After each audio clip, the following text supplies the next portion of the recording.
오늘은 베드로의 설교를 통해서 은혜 받는 시간을 갖겠습니다. 사도행전은 누가가 기록하였죠.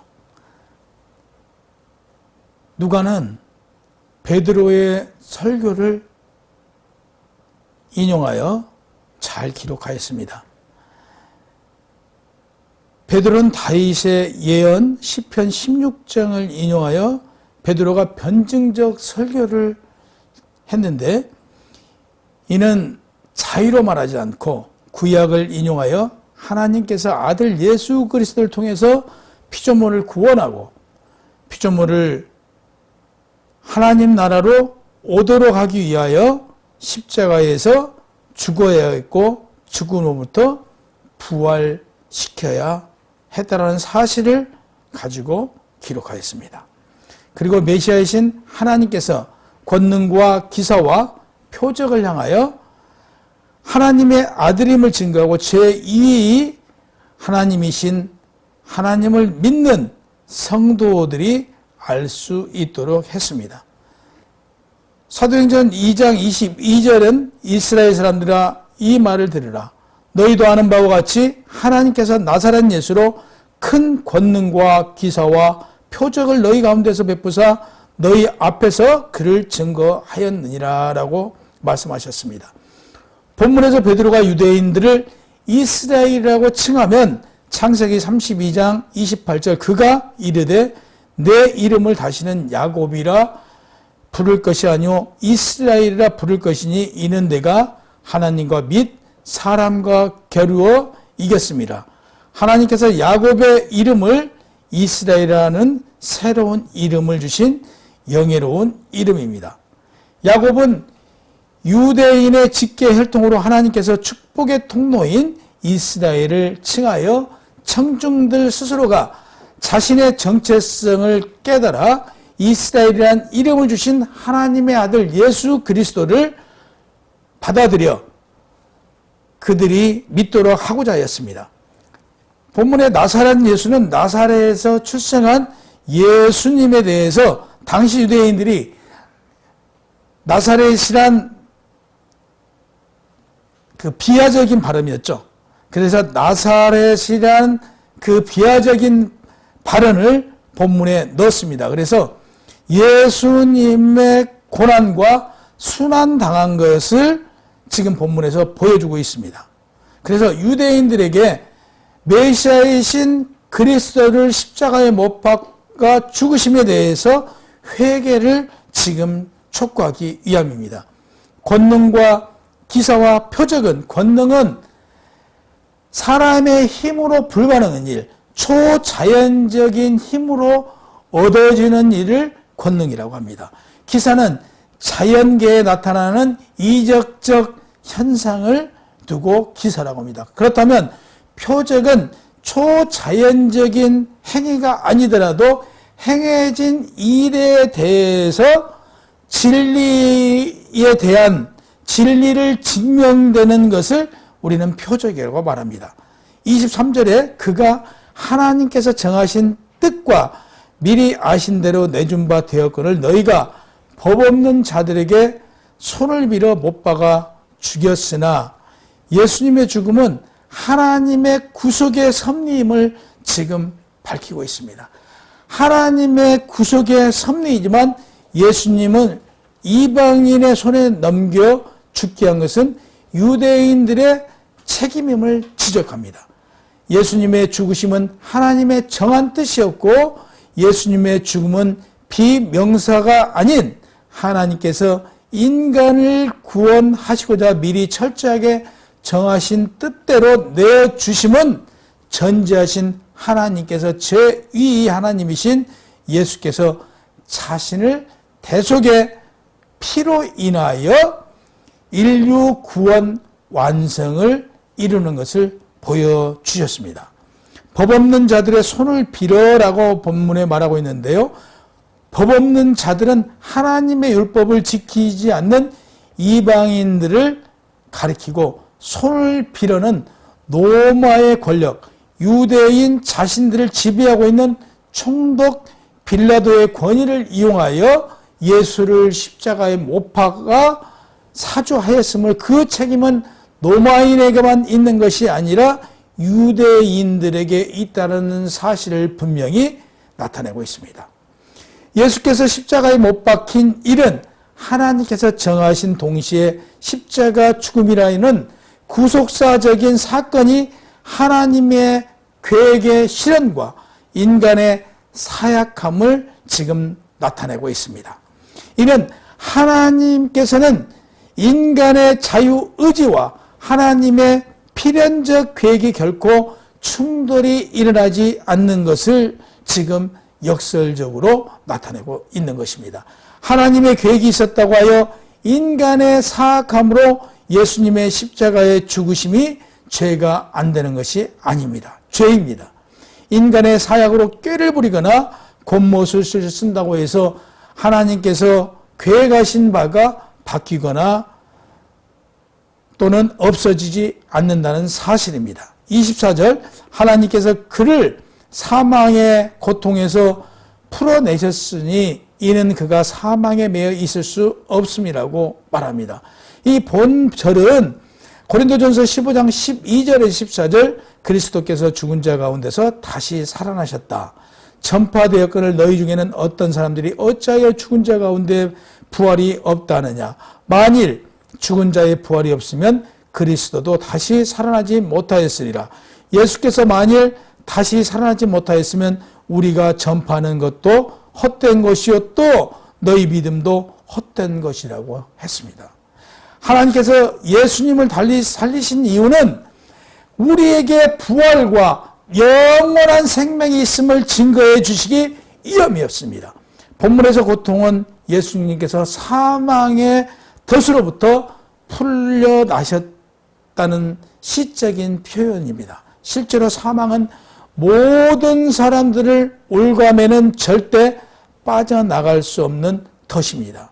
그러나 예수 그리스도를 믿는 자는 사망으로부터 자유함을 얻고 영원한 생명이 되신 하나님께 나아갈 수 있게 된 것입니다. 25절 다윗이 그를 가르쳐 이르되 내가 항상 내 앞에 계신 주를 배웠으며 나로 요동하지 않게 하기 위하여 그가 내 우편에 계시더라고 말합니다. 이 본문은 다윗이 쓴 시편 16편 8절에서 11절 내가 여호와를 항상 내 앞에 모시고 하나님께서는 나의 오른쪽에 계심으로 내가 흔들리지 않기에 나의 마음이 기쁘고 나의 영도 즐거워하여 내 육체도 안전히 살리니 이는 주께서 내 영혼을 수월해 버리지 아니하시며 주의 거룩한 자를 멸망시키지 않고 주께서 생명의 길을 내게 보이시리니 주의 앞에는 충만한 기쁨이 있고 주의 오른쪽에는 영원한 즐거움이 있다라고 기록된 내용입니다. 시편 16편 8절에서 11절 다윗이 자신의 후손중의 소실 메시아에 대해서 1000년 전에 예언한 내용입니다. 1000년 전에 다윗이 예언한 십자가 구속과 부활에 대하여 베드로가 유대인들의 가장 익숙한 시편을 이용하여 오늘 본문 26절과 28절 그러므로 내 마음이 기뻐하였고 내 혀도 즐거워하였으며 육체도 희망을 가리니 이는 내 영혼을 음부에 버리지 아니하시며 주의 거룩한 자로 썩음을 당하지 않게 하실 것이미로다. 주께서 생명의 길을 내게 보였으니 주 앞에서 내게 기쁨이 충만하였다 했습니다. 음부에 버리지 않으면 음부는 일반적인 죽은 사람들이 가는 곳입니다. 이 세상 사람들은 알 수 없는 곳, 보이지 않는 세계가 바로 음부입니다. 마지막 심판 때까지 죽은 영혼들이 대기하는 곳이기도 합니다. 본문의 음부는 일반적인 죽음을 말하며 예수님이 음부의 지배를 받지 않는다는 사실과 예수님의 영혼은 음부에 버려지지 않았다는 사실, 그리고 그리스도를 믿는 자들 역시 사망의 상태로 버려지지 않는다는 사실을 말합니다.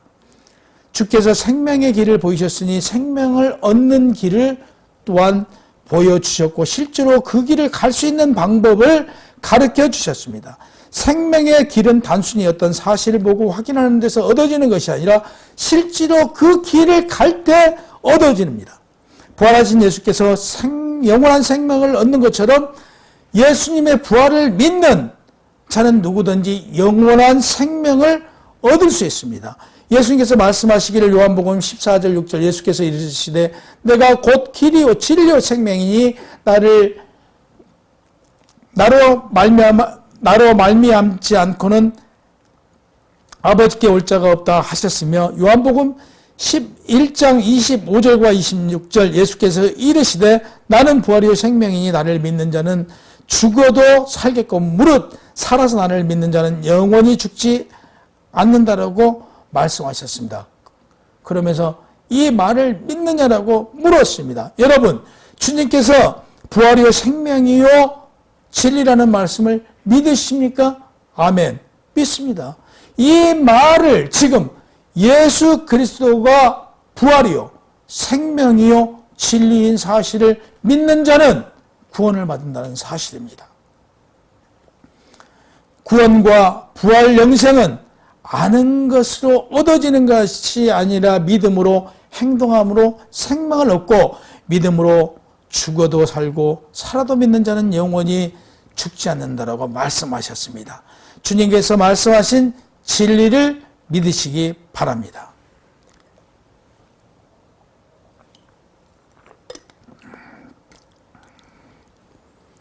본문 29절과 32절은 형제들아 내가 조상 다윗에 대하여 담대히 말할 수 있노니 다윗이 죽어 장사되어 그 묘가 오늘날까지 우리 중에 있도다. 그는 선지자라. 하나님이 이미 맹세하사 그의 자손 중에서 한 사람을 그 이에 함께 하리라 하심을 알고 미리 본고로 그리스도의 부활을 말하되 그가 음부에 버림이 되지 않고 그의 육신은 썩음을 당하지 아니하리라 하더라. 이 예수를 하나님이 살리신지라 우리가 다 이 일의 증인이로다라고 말합니다. 본문에서 형제들아라고 불린 것은 친근감을 나타내며 조상 다윗에 대하여 담대히 말함은 구약의 하나님께서 다윗에게 언약이 예수 그리스도로 말미암아 구원받고 그리스도와 형제가 될 수 있음을 말합니다. 조상에 해당되는 단어 파트리아루크는 아브라함과 이삭과 야곱으로 영적인 계보를 형성한 믿음의 조상을 지금 나타내고 있습니다. 다윗은 여러분도 잘 알다시피 하나님이 세운 왕이었습니다. 또한 왕이고 선지자였습니다. 그러기에 그는 장차 오실 메시아에 대해서 예언할 수 있었던 것입니다. 다윗이 예언은 자의로 한 것이 아니라 구약을 응용했다는 사실에 대해서 우리는 알 수 있습니다. 마태복음 22장 43절에 보면 다윗이 성령에 감동되어 어찌 그리스도를 주라 칭하여 말하되 자기 후손을 지칭하여 그리스도라 칭하였겠습니까? 다윗은요 이미 성령을 받아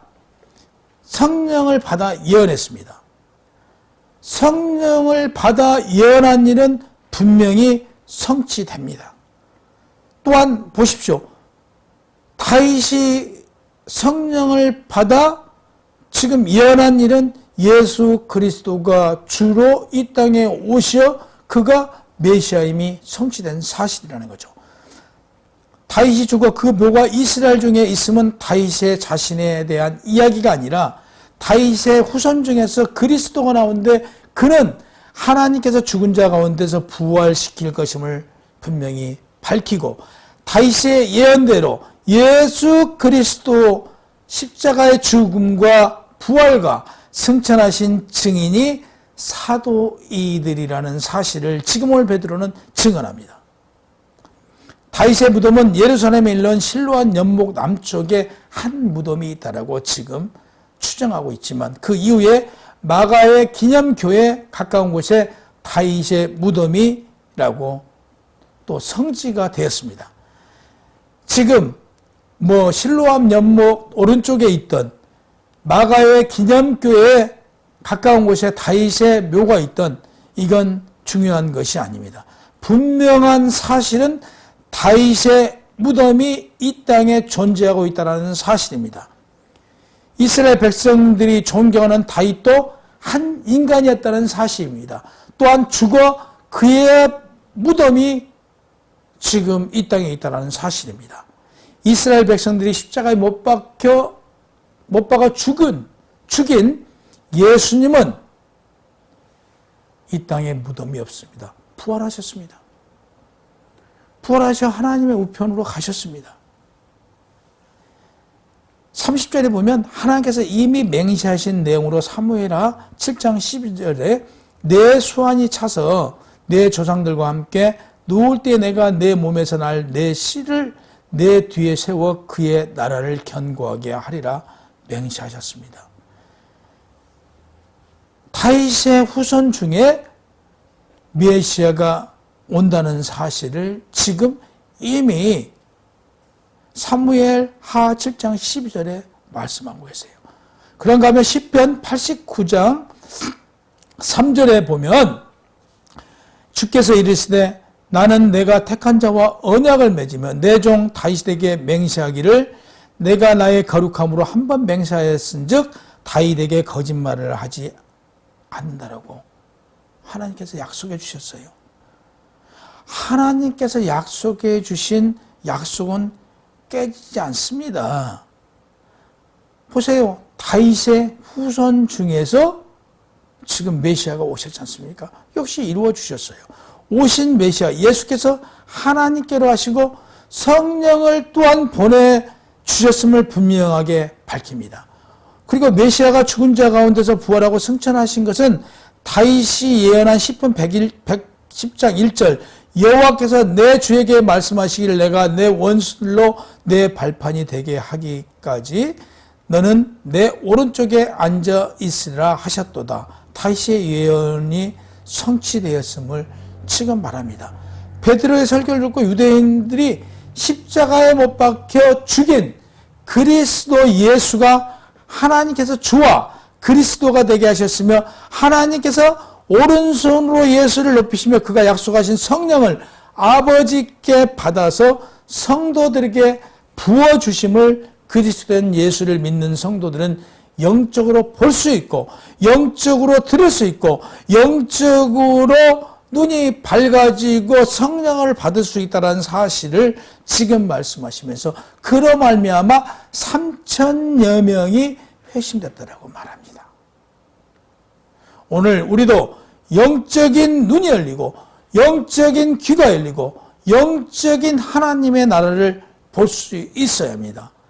우리는 이 땅의 사람이지만 우리는 어디의 사람이에요? 하늘나라 사람으로서 진정한 하늘나라의 자녀로서의 삶을 살아가야 합니다. 하나님께서 말씀하신 말씀은 1.1핵도 틀리지 않습니다. 1.1핵도 달라지지 않습니다. 하나님께서 이미 약속하신 그 말씀대로 예수께서도 말씀하셨고 또한 예수께서 말씀하신 그 기록을 통해서 오늘 베드로도 지금 여러분들에게 말씀을 나누고 있고 또 베드로가 말씀하신 내용대로 지금 저 역시 여러분들에게 말씀을 전하고 있습니다.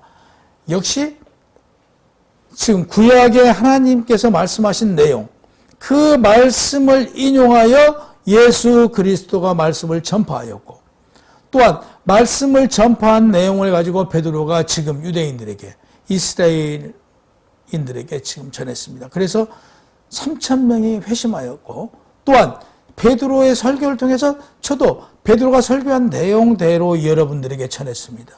여러분들 마음속에 감동이 일어야 합니다. 지금 이 말씀은 곧 유대인들에게만 한 내용이 아니고 지금 여러분들에게 하나님께서 하신 말씀입니다.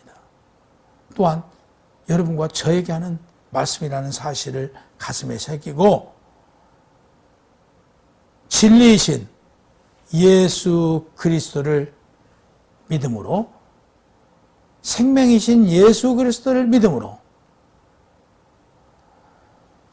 그가 가시고 보내주실 성령의 역사심을 통해서 성령께서 우리를 깨닫게 해주시고 우리를 이끌어 주신 그 길을 따라감으로 영원한 영생의 나라까지 믿음으로만 가는 것이 아니고 믿고 행함을 통해서 예수 그리스도가 이 땅에 생하신 것 같이 행함으로 말미암아 천국은 누구 것이라고요? 바로 여러분과 제 것으로 만들어야 합니다.